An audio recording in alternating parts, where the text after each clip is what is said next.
Tak terima anaknya disebut bangkrut, ayah Rizky Bilar pamer BPKB. Penyanyi Lesti Kejora dan Rizky Bilar belakangan dikabarkan mengalami kebangkrutan. Hal itu diduga karena mereka kehilangan beberapa pekerjaan usai kasus kekerasan dalam rumah tangga, KDRT, yang menerpa rumah tangga keduanya. Bahkan, dugaan bangkrutnya pasangan selebritas itu dibuktikan dengan dibubarkannya Leslar Entertainment. Namun, ayah Rizky Bilar, Daniel Eddy menepis tudingan jika anaknya mengalami kebangkrutan imbas kasus KDRT Lesti Kejora.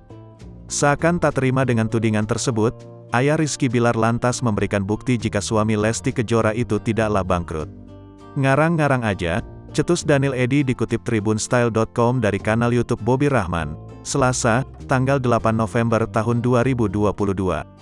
Image Rizky Bilar sudah terlanjur tercoreng dan kerap disebut-sebut mendompleng hidup dari Lesti Kejora. Dirinya bahkan diduga selama ini hanya menyewa mobil-mobil mewah untuk bergaya. Ayah Rizky Bilar, Daniel Eddy membantah keras tuduhan publik terhadap putranya. Ia lantas menunjukkan surat menyurat terkait bukti kepemilikan dari suami Lesti Kejora. Di depan kamera, Daniel Eddy mengeluarkan sejumlah surat bukti tanda kepemilikan mobil alias BPKB. Ia bermaksud ingin membuktikan jika mobil-mobil mewah tersebut memang benar milik Rizky Bilar. Daniel Eddy juga langsung menyinggung warganet yang sudah menuding sang anak berbohong soal kepemilikan mobil mewahnya. Siapa yang bilang pinjam-pinjam?